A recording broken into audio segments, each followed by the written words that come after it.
Dad? This rotten old tree? I don't believe it. It's Friedman. I thought we killed him 2 years ago.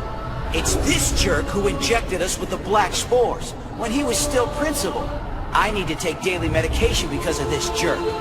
What did you do with those flowers?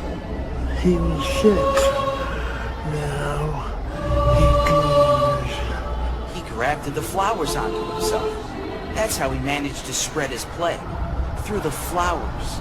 Sven and May and June? It's time to do some weeding. You wrecked our lives, scumbag!